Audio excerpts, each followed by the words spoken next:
Bismillahirrahmanirrahim. Assalamualaikum warahmatullahi wabarakatuh. Sahabat yang dirahmati Allah, Sayyidina Umar bin Khattab radhiyallahu anhu adalah pemimpin yang berbeda dengan kebanyakan pemimpin saat ini. Ketika seorang berniat menjadi pemimpin di era sekarang, maka beberapa hal yang ia bayangkan bisa jadi adalah mendapatkan gaji dan tunjangan kepemimpinan yang besar. Kemudian bisa menapaki karir yang bergengsi dan bisa menjadi orang terhormat di kalangan masyarakat umum. Maka hal ini jauh berbeda, bahkan perbedaannya bagaikan langit dan bumi jika dibandingkan dengan Sayyidina Umar bin Khattab. Ketika beliau menjabat sebagai khalifah, maka harta dihamparkan di hadapan beliau karena Imperium Persia dan Romawi Timur takluk di tangan pasukannya Umar. Persia harus menutup peradabannya yang telah berlangsung selama ribuan tahun, sementara Romawi Timur harus mengungsi ke Konstantinopel karena negeri Syam yang menjadi pusat peradaban mereka telah ditaklukkan. Sahabat yang dirahmati Allah, tidak terbayang berapa jumlah harta yang diperoleh muslimin, dan sejatinya Khalifah Umar bin Khattab tentu berpotensi menjadi seorang raja yang kaya raya. Karena biasanya sang rajalah yang paling sejahtera ketika negerinya mampu mengalahkan negeri yang lain. Aliran harta rampasan perang dan pajak akan masuk ke istananya. Namun faktanya, Sayyidina Umar justru seringkali memakai baju yang ditambal. Bahkan beliau pernah sholat Jumat dalam keadaan terlambat karena beliau harus menunggu bajunya kering terlebih dahulu. Ini berarti untuk sekedar pakaian pun Sayyidina Umar bin Khattab tidak punya banyak. Bahkan mungkin jauh lebih banyak jumlah baju yang kita taruh rapi di lemari rumah kita ketimbang jumlah bajunya Umar bin Khattab radhiyallahu anhu. Sayyidina Umar bin Khattab memang tidak mau memperkaya dirinya. Ia bahkan memberikan upah kepada dirinya sebagai khalifah hanya sebatas uang belanja yang diperlukan oleh sang istri untuk makan sehari-hari. Lebih daripada itu, Sayyidina Umar takut jikalau setitik dirham yang ia ambil justru membawanya kepada tanggung jawab berat di akhirat kelak. Sahabat yang dirahmati Allah, kehati-hatian Khalifah Umar datang dari kisah Abdurrahman bin Nujaih. Beliau suatu hari berkunjung ke rumah Sayyidina Umar bin Khattab. Sang khalifah pada saat itu memiliki seekor unta yang diperah susunya untuk mencukupi kebutuhan beliau radhiyallahu anhu. Suatu waktu, pelayan Sayyidina Umar datang kepada khalifah umat Islam tersebut sembari membawakan susu. Kemudian Umar bin Khattab curiga dan bertanya, "Dari manakah engkau mendapatkan susu ini?"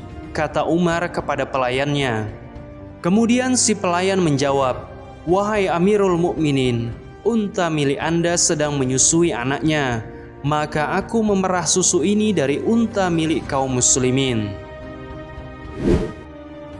Selepas mendengar jawaban itu, kita tentu berpikir, tidak mengapa jikalau Umar bin Khattab mengkonsumsi susu tersebut, karena unta milik kaum muslimin adalah juga haknya Umar, di mana beliau merupakan bagian dari kaum muslimin.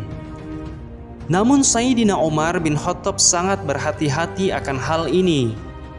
Beliau marah kepada pembantunya sembari berkata, "Celaka engkau!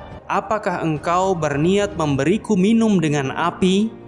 Kira-kira seperti itulah kata-kata Sayyidina Umar kepada pembantunya. Amarah tersebut keluar karena Umar tidak rela apabila di dalam perutnya ada hak milik kaum muslim yang ia ambil tanpa meminta ridho mereka terlebih dahulu. Maka Sayyidina Umar bin Khattab bergegas menemui orang-orang. Sang khalifah kemudian meminta izin kepada mereka agar susu itu halal untuk diminum. Lalu orang-orang mengatakan bahwa mereka memberi izin sehingga minuman itu halal bagi Umar bin Khattab, dan beliau pun menjadi tenang mendengarnya. Sahabat yang dirahmati Allah, kisah yang lain adalah saat Sayyidina Umar sakit dan para ahli pengobatan menyatakan bahwa obat atas sakitnya beliau adalah madu. Kemudian di Baitul Mal ada beberapa jenis madu yang didatangkan dari berbagai daerah. Sebagaimana kisah sebelumnya, kita akan menganggap wajar apabila Sayyidina Umar bin Khattab langsung menyuruh pembantunya untuk mengambil salah satu jenis madu tersebut dan kemudian mengkonsumsinya. Pertama, Umar dan keluarga beliau adalah bagian kaum muslimin. Dan yang kedua, Umar memang benar-benar memerlukannya sebagai obat, bukan untuk sesuatu yang berlebih-lebihan. Namun Khalifah Umar memilih untuk tidak mengkonsumsi madu tersebut sebelum beliau mengumpulkan kaum muslimin. Beliau lalu naik ke atas mimbar dan berkata kepada orang-orang, "Wahai kaum muslimin, bila kalian memperkenankan, maka aku akan berobat dengan madu ini. Namun bila tidak, maka madu ini haram bagiku." Sahabat yang dirahmati Allah, orang-orang yang hadir seketika meneteskan air mata begitu mendengar permintaan izin dari khalifah mereka. Mereka sangat terharu betapa Khalifah Umar benar-benar menjaga harta kaum muslim sebaik mungkin. Bahkan beliau tidak sembarangan untuk memberikan harta itu kepada dirinya sendiri sebelum kaum muslimin ridho atas harta tersebut. Semoga Allah mengampuni Sayyidina Umar bin Khattab beserta keluarga dan keturunan-keturunan beliau. Sahabat yang dirahmati Allah, inilah dua kisah mengenai bagaimana Sayyidina Umar bin Khattab memperlakukan harta rakyat dengan sangat hati-hati. Semoga Allah karuniakan kita sosok pemimpin yang juga berhati-hati memperlakukan harta rakyatnya dan tidak sembarangan mengambil harta tersebut untuk kepentingan pribadinya atau kepentingan segelintir orang saja. Saya sebagai narator cerita undur diri. Kepada Allah saya mohon ampun, kepada sahabat semua saya mohon maaf. Allahu a'lam bishawab. Wassalamualaikum warahmatullahi wabarakatuh.